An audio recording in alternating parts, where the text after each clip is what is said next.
Welcome to Revolutionary Optimism. Living at this time in history, we are challenged with a convergence of crises that is affecting our daily lives. Issues like economic hardship, a teetering democracy, and the worsening climate emergency have left many Americans feeling more despair than ever. To respond to the challenging times we're living through, physician, humanitarian, and social justice advocate Dr. Paul Zeitz has identified revolutionary optimism as a new cure for hopelessness, despair, and cynicism. Revolutionary optimism is itself an infectious, contagious, self-created way of thinking and living, where you connect with others on the path of love. Once you commit yourself as a revolutionary optimist, you can bravely unleash your personal power, #unify with others, and accelerate action for our collective repair, justice, and peace. On this podcast, Dr. Zeitz is working to provide you with perspectives from leaders fighting for equity, justice, and peace on their strategies, insights, and tools for overcoming adversity and driving forward bold and transformative solutions with unbridled revolutionary optimism and real-world pragmatism. In this episode, Dr. Zeitz is talking with two distinguished guests, Dr. Margaret Klein Salamon and Rabbi Arthur Waskow, about the psychological, physical, and political impacts of the climate emergency in the face of a teetering democracy. First, Dr. Margaret Klein Salamon is a world-renowned climate psychologist, founder of the Climate Mobilization, and the executive director of the Climate Emergency Fund, which funds groups like Climate Defiance and many others. She is also the author of Facing the Climate Emergency: How to Transform Yourself with Climate Truth. Salamon helps lead national and global efforts to ignite direct action and hold policymakers accountable for World War II scale mobilization to address the climate emergency. Welcome, Margaret. Thanks for joining the podcast today. I'm truly honored to be with you. Thanks so much for having me. Congratulations on the second edition of your fantastic book, Facing the Climate Emergency: How to Transform Yourself with Climate Truth. I love this book and strongly recommend that all my listeners go and read it. I'm actually going to start at the conclusion and focus on that right now, because you are saying in the conclusion, all in for all life. So that is an invitation in my mind to invite everyone into this effort. And actually, is that your idea? What is your idea about all in for all life? Can you explain that? The climate emergency is epic in scale.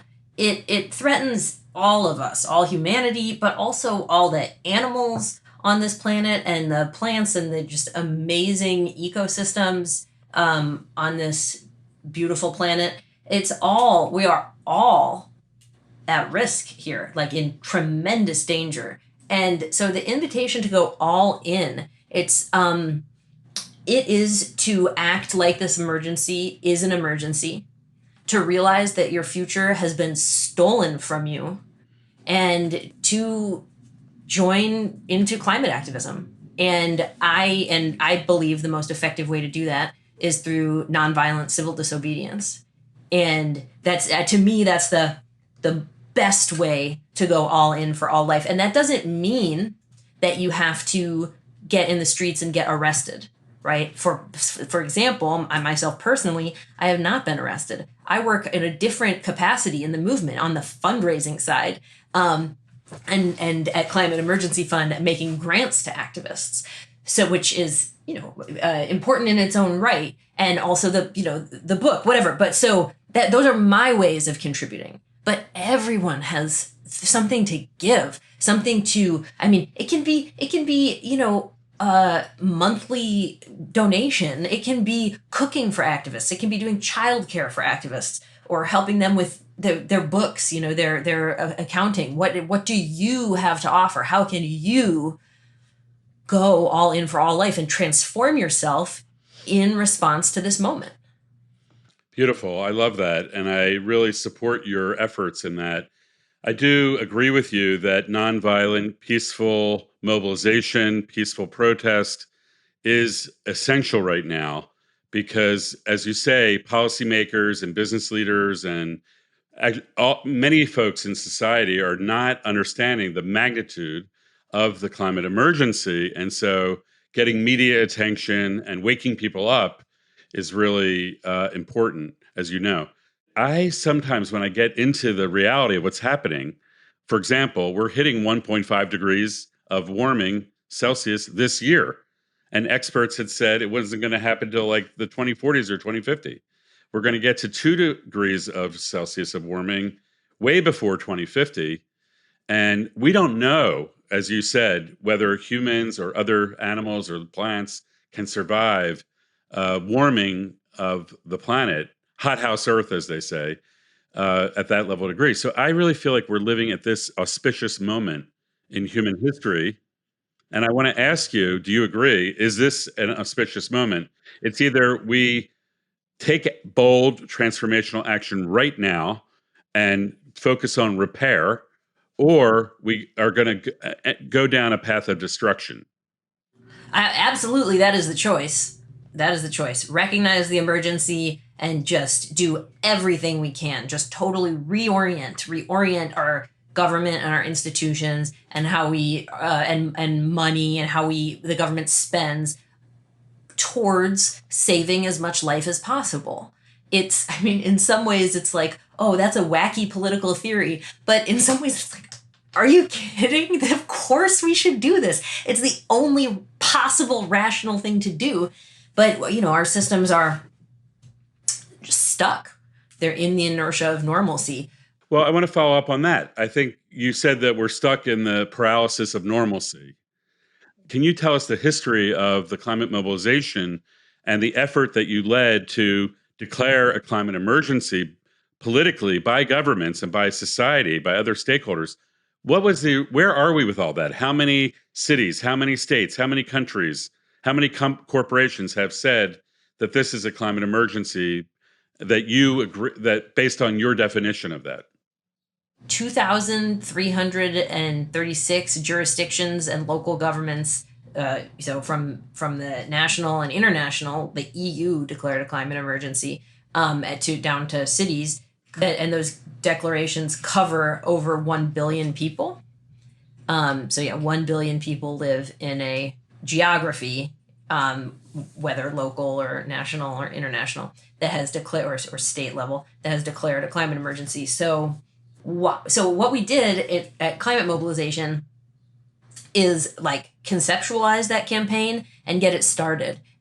First in an nonprofit organization declared a climate emergency, then a city government did, then another city government, then we did about 10 of them, mainly in the Bay Area. But the first declaration was Hoboken, and then also Montgomery County here in Washington, D.C. So here on the East Coast, that we were doing some as well. And and then when Extinction Rebellion came along, and we shared this tactic with them. We said that, this is something, because the thing is, activists need wins, right? Like, to build power as a movement, you need to have some kind of return on your efforts. And so declaring a climate emergency, we thought, was a good way to set the record straight, to just say the truth from the official body, and that we need a World War II scale or massive scale mobilization. That should be the response, an overriding national and international priority. And just to, for some revolutionary optimism, there's movies about, and billionaires want to terraform Mars, right? Go to Mars and make it habitable. And that is probably not going to happen, but it's a vision. It's a vision for human potential, right? We can do that here. Let's terraform Earth. Yeah, we can intervene in these processes. We do not have to be just passive idiots, just waiting for it to totally overwhelm us. We can do something here. And so anyway, the climate emergency declarations tried to get that on record.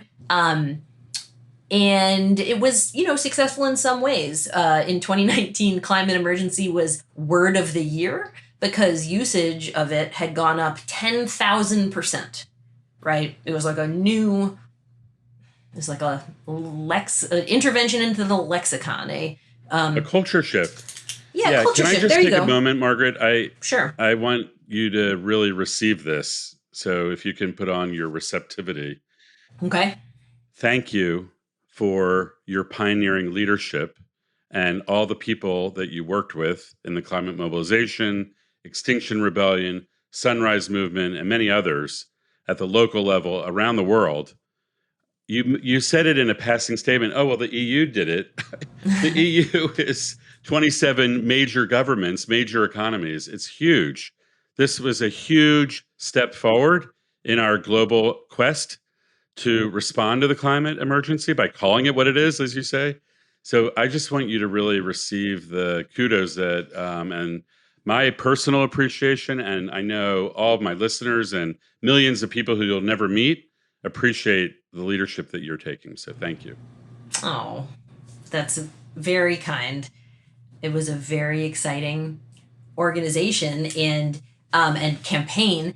And we also, at the climate mobilization, I'm very proud of a document that we produced called the Victory Plan, which is a 100-page document written by Ezra Silk and supported by me. He lays out what World War II scale climate mobilization could actually look like on a policy level, because it's a metaphor that people use, but to actually try to think that through. So anyway, I think that was a major contribution as well. So it's 5 years. Like that was like that work. Like you were the word of the year in 2019. It's 4 years later, and the way I am observing it, I feel like humanity in general and Americans in specific are acting like a herd of buffalo, stampeding off the cliff into their almost probable certain extinction as a species. So while it was a great step forward, we're still not there yet. And I just want for my listeners' sake, I want to ask you, has the United States federal government, the president or the Congress, declared a global climate emergency? No, there's no climate emergency declared at the national level or international level that the United States is involved in. But there is an activist group in Washington, D.C. called Declare Emergency that is taking disruptive action, campaigning for exactly that. I want to meet those folks. Thank you. I didn't know that. So I understand that, as you know, we're entering a political election cycle coming up to the 2024 election. Yeah. So I'm wondering if you know of any presidential candidates that have expressed publicly their willingness to commit to declaring a climate emergency using the powers of the presidency, which is what I think you need personally to do what you're wanting to, what the Victory Plan calls for. So do you know of any? So I believe Marianne Williamson has said that she would support declaring a climate emergency, and Cornel West, I am not sure. Okay, so we need to check on that. But yes, actually, Marianne Williamson was on an earlier episode of the Revolutionary Optimism podcast, and I asked her directly if she was president, would she declare a climate emergency? And she responded by saying that at first she would reach out to the private sector and offer them pathways of engagement, like what FDR did in World War II. And if they don't agree, then she would go ahead and issue a legal climate emergency declaration. So what I wanted to ask you, if you were president, Margaret Klein Salamon, and you had the power to sign an executive order declaring a climate emergency, what would you have the U.S. federal government do? And do we have a draft EO? They're called, we call them executive orders. And as activists, we write them sometimes and like try to get them taken. So is there a draft EO for a climate emergency? And what would you do if you were president? Okay, so first of all, I want to say that my ambition is not to be president, but I would like to be like the therapist general or something, like top national therapist. That would be my ambition. But because I think, we're really crazy right now, and it's like a surgeon general, but exactly. But you want to be the top. You want to be like the top climate therapist. I love that idea. Yeah. Yeah, that's my ultimate ambition.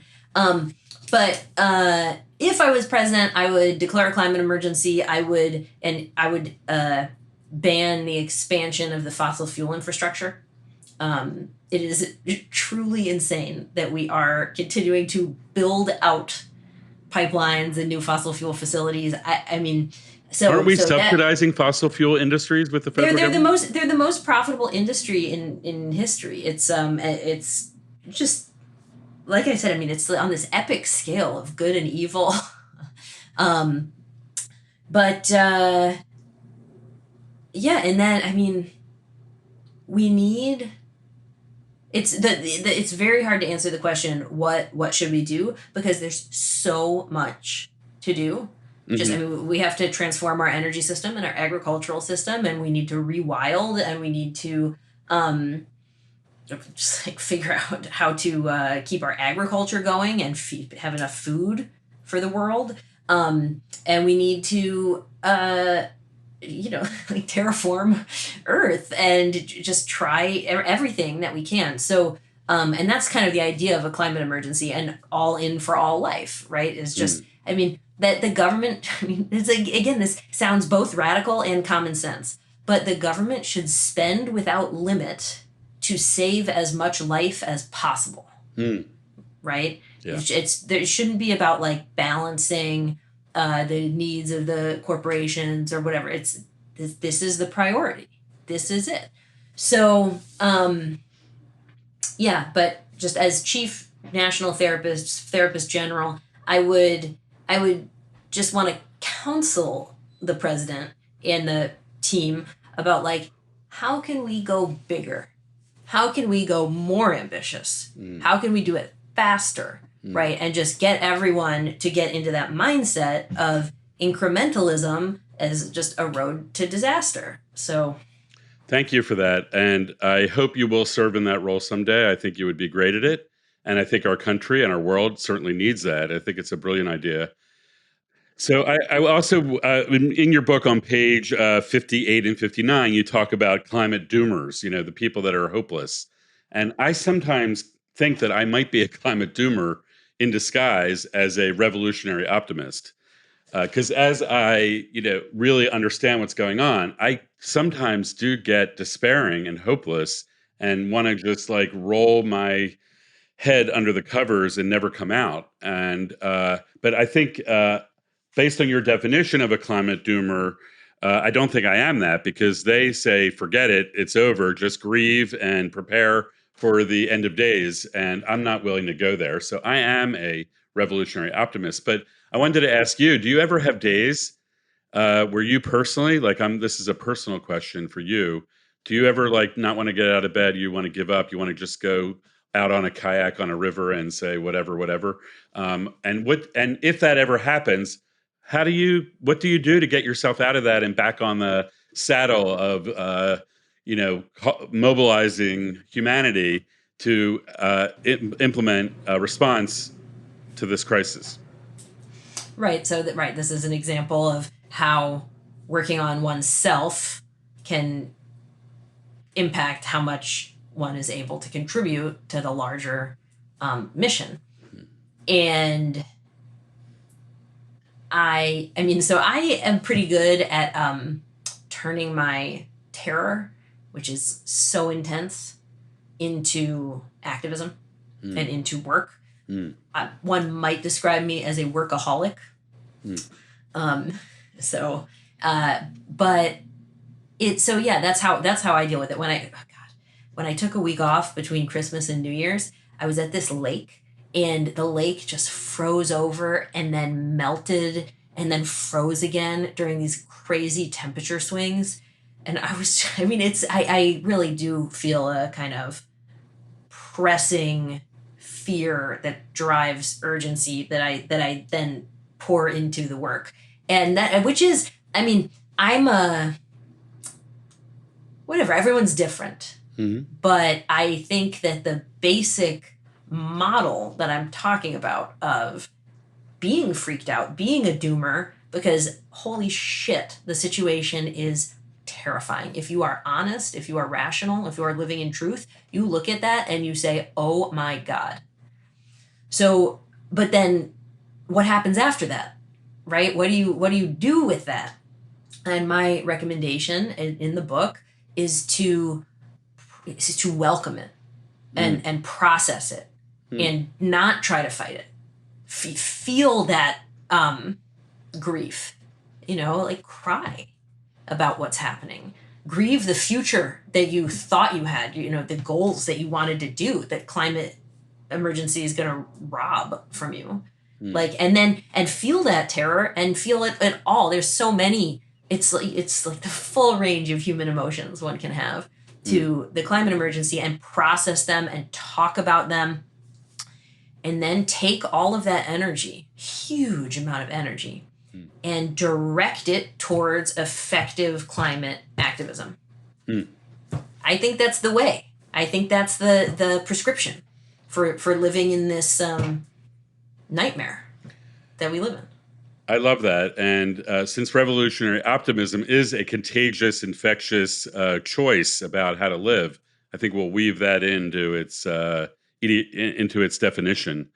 So, as a climate activist and a revolutionary optimist, how do you recommend folks relate to other people or other institutions that are resisting the wake-up call, or are resisting or opposing the kind of response that you're talking about? So I think one of the things that I'm exploring for myself personally is, instead of ignoring or fighting the opposers, how can I embrace them and from a place of love, and bring them with us on this journey? Because I think it's an all hands on deck imperative and opportunity, and we can't do it with half of us. We need all of us to, and all the people with power and influence, especially, to join the quest to save the possibility of human generations. So, thank you. Yeah, I think the answer is nonviolent civil disobedience. And if you think about Martin Luther King, for example, and the civil rights movement, their actions were not hateful, right? That's the point. Nonviolent civil disobedience, peaceful civil resistance, in which the activists embody the spirit of righteousness, that they demonstrate through their actions how seriously they take their cause and what they're willing to endure because the cause is so great. So yeah, they need to, when someone is ready to switch from being an oil executive to going all in for the movement, which includes donating large amounts of money, when someone's ready to switch, okay, everyone does have a place in the movement, but as long as an institution is perpetuating the status quo through normalcy, then absolutely they deserve to be a target of protest. Yeah. So thank you, Margaret. Thanks for your leadership. Thanks for this fantastic book, Facing the Climate Emergency: How to Transform Yourself with Climate Truth. And we look forward to staying in touch and having you back on the show during 2024. Thank you. Can I ask you a question? Sure. How did you feel reading the book? What was your emotional experience? It was helpful for me because I especially liked the pathway that you created in the book. The 5 steps, basically, is how I saw it. Yeah, 5 steps. Step 1, facing climate truth. Step 2, welcoming fear, grief, and other painful feelings. I've definitely done step 1. I do step 2 like kind of every 3 hours. Yes. Yes. I've reimagined my life story. I was telling Marianne Williamson I have a 1-year-old granddaughter, Bertie Lou, whose birthday is actually today. And a year ago, when she was born, I kind of did the math and thought she's going to be 80 in 2100. And it kind of really unleashed me even further into like, we have to take action now. So that is how I'm seeing my life through my grandchildren. Entering emergency mode. I'm with you. I'm there 1,000%. I'd love to work on a draft executive order that we can pressure the next president to implement. That's how I would operationalize it. Or I would get arrested. I have been arrested and we'll do it again. Nice. Join the movement and disrupt normalcy. This is an interesting question because my family, we have climate activists and we talk about not carbon shaming anyone. Like if you eat a piece of meat or if you eat a fish, we're not going to shame you. If you get on an airplane or you drive a petro car, we've kind of eradicated carbon shaming, we call it, in our family. On the one hand, on the other hand, we have to change the way we do business at every level, I think the focus should be on being an activist. So I don't think shame is necessarily the right approach, but the encouragement should be, get involved in the climate emergency movement. I think an activist that's doing that and then, eats a burger is helping much more than someone who, is trying to focus on their lifestyle over politics. Point taken. Yeah, exactly. So I see your 5 steps as like a living cycle, It's a journey. It's not step 1 linear and you're one and done, go through the 5 steps and you're done. This is an ongoing cycle of exploration internally and externally. And I always say, what can I do as an activist today? How can I serve today? So I think that's an ongoing quest of mine to figure that out because I'm where you're at, and I thank you for your leadership and for helping bring me along to where we need to be. So I appreciate your personal mentorship, and your vision kind of woke me up. So thank you. Oh, thanks, Paul. That to me is the most meaningful thing a person can say.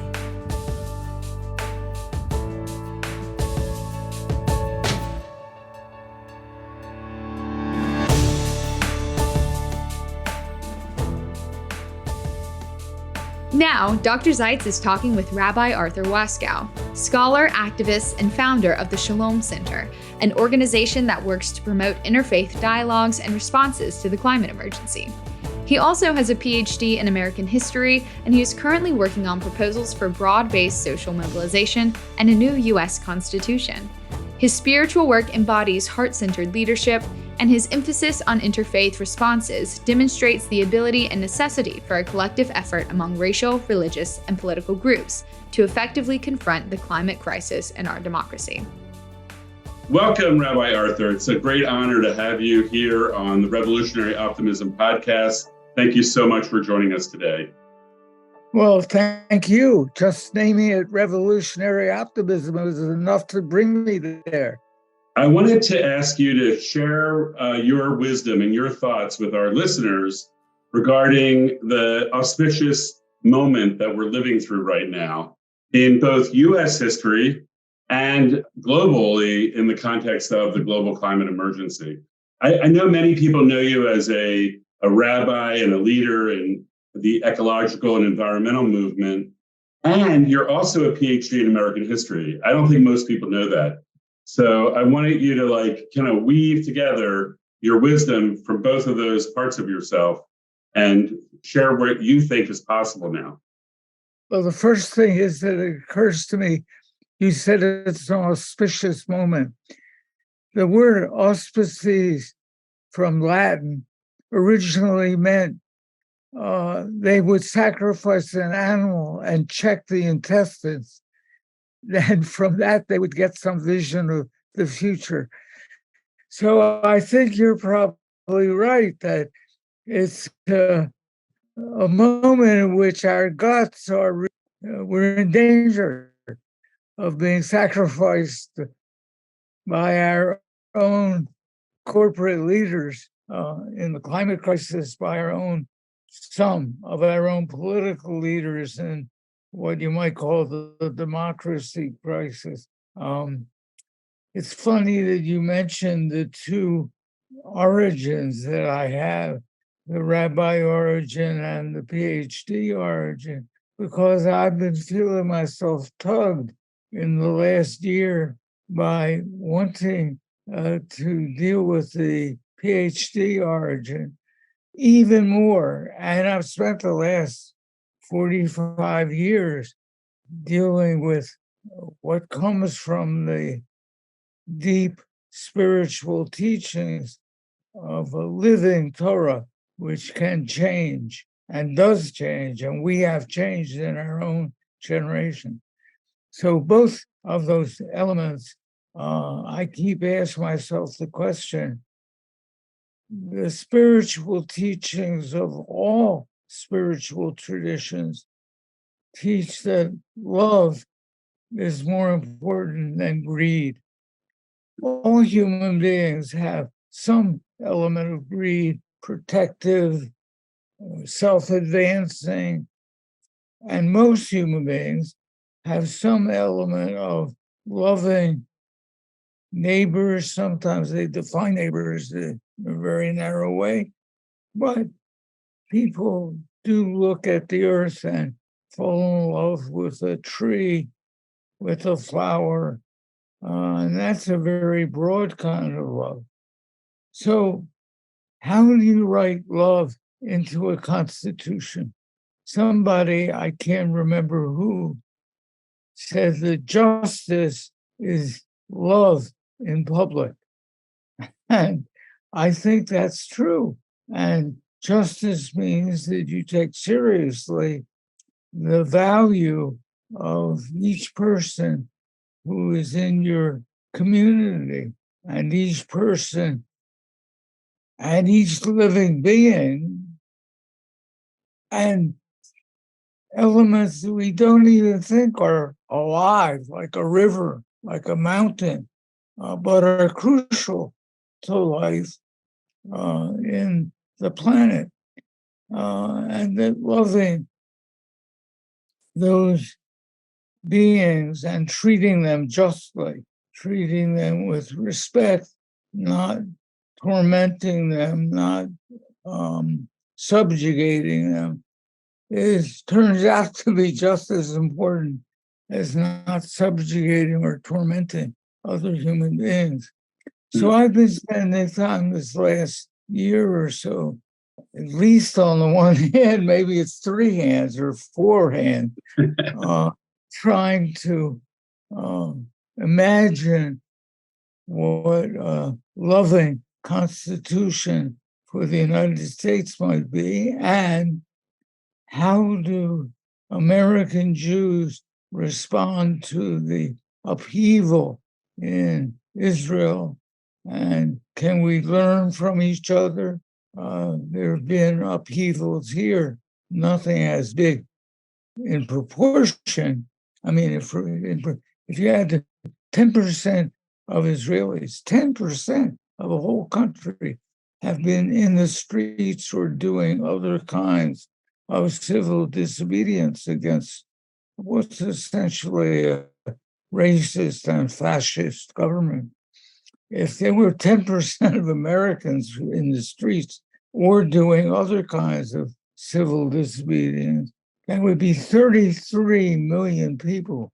Our biggest demonstrations during the Trump administration, our biggest demonstrations against what was a kind of clumsy neo-fascist government was about 2.5 or 3 million.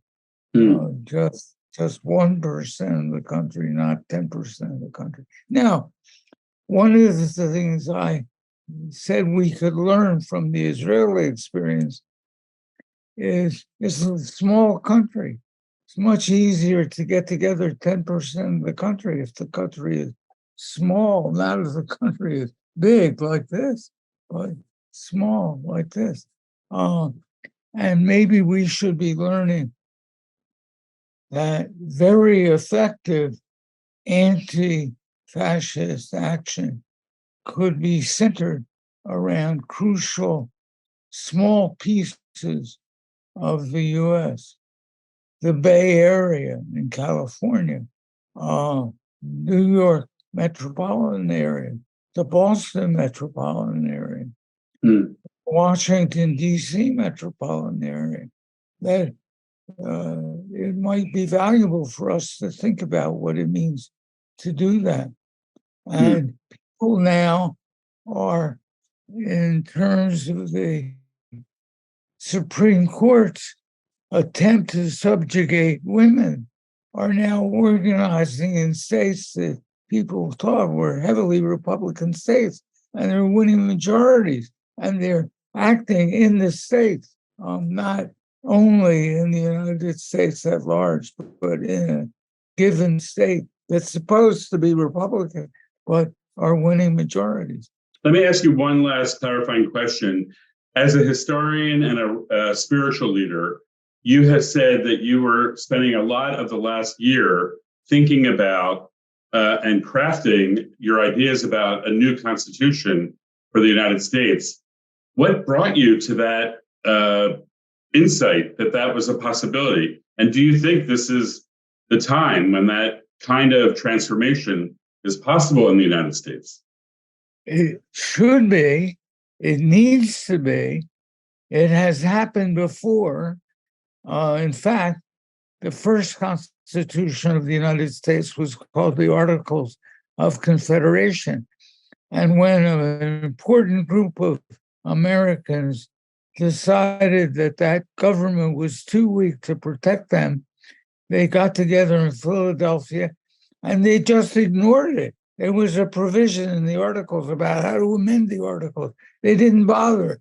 They invented a new way and they adopted it. And that's the one we call the Constitution.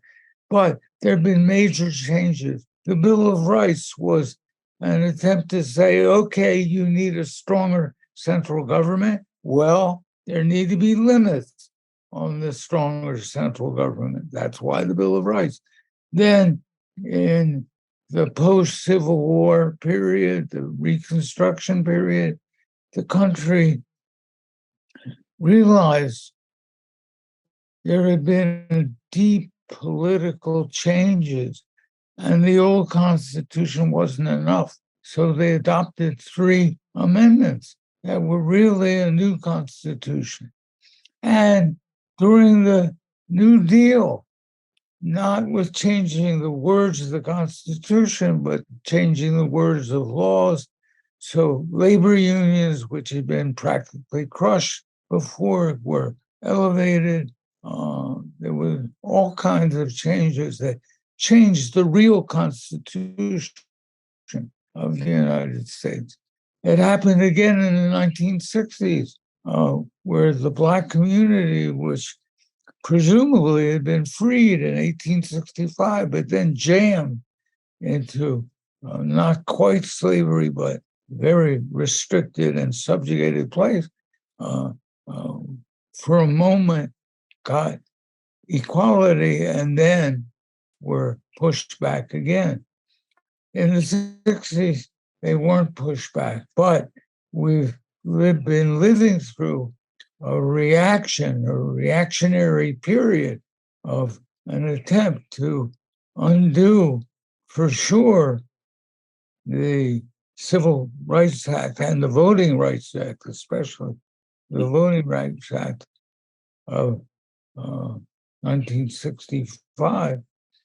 And my new draft Constitution begins with an article that wasn't even in the Constitution. Nobody could imagine why it would have to be. It's Article 1, Earth, and a whole set of provisions about how the United States needs to respond to the crisis of the Earth. Atomic bombs, H-bomb, CO2. I always keep remembering the end of T.S. Eliot's great poem, Wasteland. He writes, "This is the way the world ends.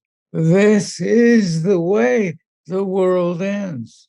This is the way the world ends, not with a bang, but a whimper."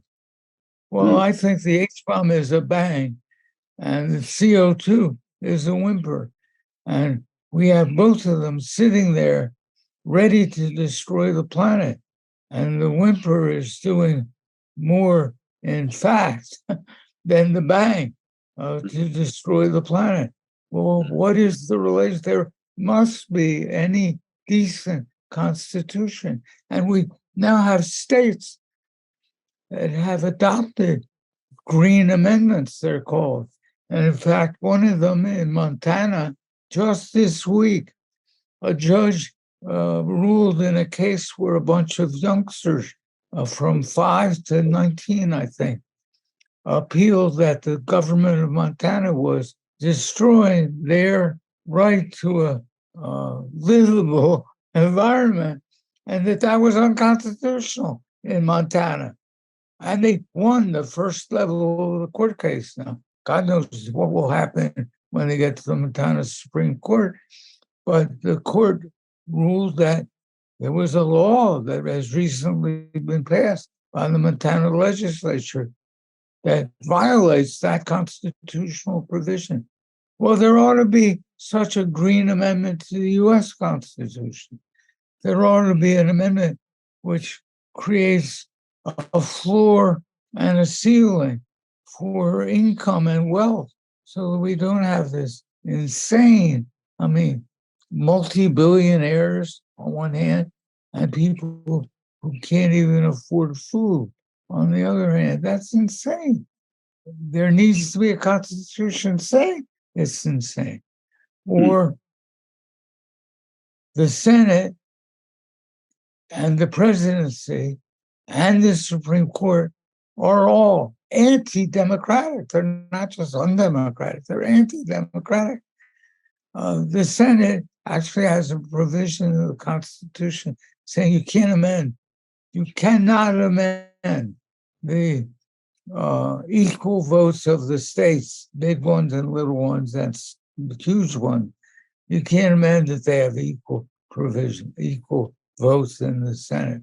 But you can do what the British did with the House of Lords, which is reduce the powers of the Senate, and that ought to be in the Constitution. A popular vote for president and a universal, there's nowhere in the Constitution. The Constitution as amended says you can't restrict the ballot on account of race. You can't restrict the ballot on account of sex. And you can't restrict the ballot on account of age for people over 18. But it never says anywhere every citizen of the United States has the right to vote, period. Don't come with rules. You got to produce your driver's license. You got to produce this and that and the other. No, every citizen of the United States has the right to vote in whatever jurisdiction they live in for all the governments, state, local, federal. And that, and what's more, in the Constitution I drafted, like Australia, every citizen not only has the right to vote, every citizen has the obligation to vote. It's a rule. And in Australia, you get fined if you don't vote. And there are ways, for instance, making voting day, election day, a holiday. So people who need to work can have the day off to vote. We don't do that. There's a built-in anti-democratic bias to the present Constitution.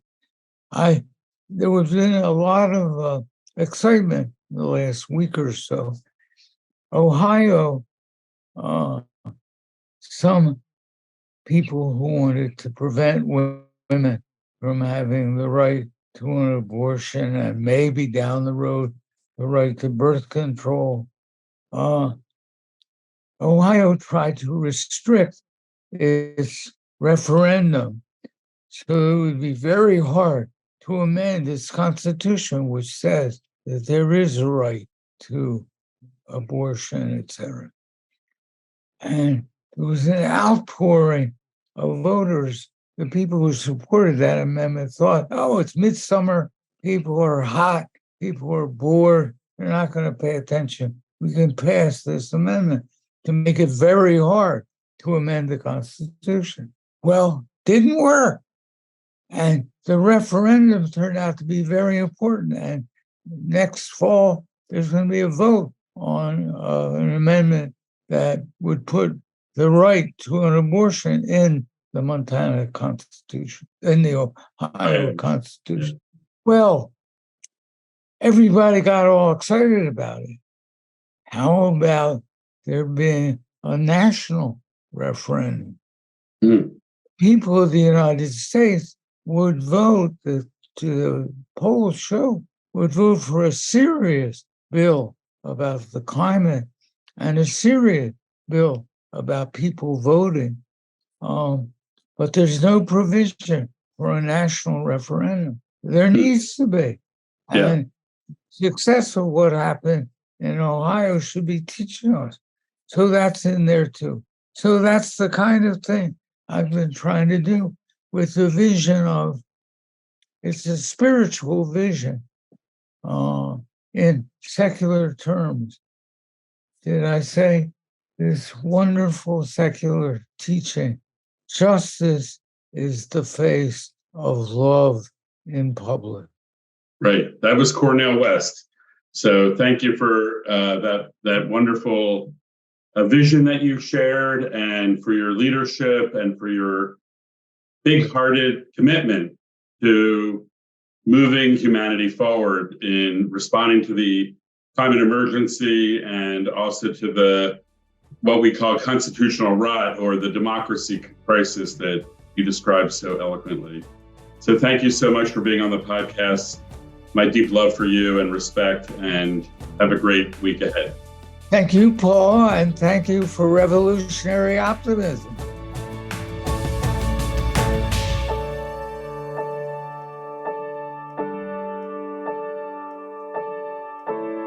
Now it's time for my diagnostic review of Dr. Margaret Klein Salamon and Rabbi Arthur Waskow with respect to them as revolutionary optimists. Margaret is an amazing leader of the Climate Emergency Fund, and she's been working for a long time in mobilizing action by governments and by society to grapple with the mental health stress of the climate emergency, but also political action. She's in a place right now where she's focusing on direct action to hold policymakers and other leaders accountable for ending fossil fuels, for declaring a climate emergency, and for all the things that we need to do to respond to this pressing crisis. So she's an amazing leader and uses her activism as a way of overcoming any sense of despair or hopelessness that might creep into her mind. Then we spoke with Rabbi Arthur Waskow, who's a spiritual leader and a leader in the environmental movement. And what most people don't know is that he has a PhD in American history. Arthur has been working on the climate emergency and ecological disaster for decades now. And his current body of thinking is focusing on what do we need to do to update and transform our U.S. Constitution to ensure that there's a healthy, balanced relationship between people living in this country and our relationship with Earth. And he understands that we have a teetering democracy, and he proposes a wide range of reforms to overcome those challenges. So these two leaders, Margaret and Arthur, are a dynamic duo of revolutionary optimists that I hope you'll listen to and learn from today and in the years to come. Thank you, and have a great day.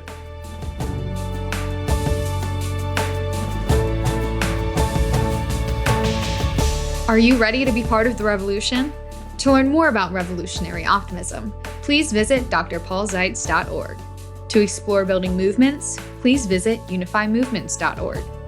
If you like this show, be sure to follow on your favorite podcast app so you don't miss an episode. Revolutionary Optimism, transforming the world, one episode at a time.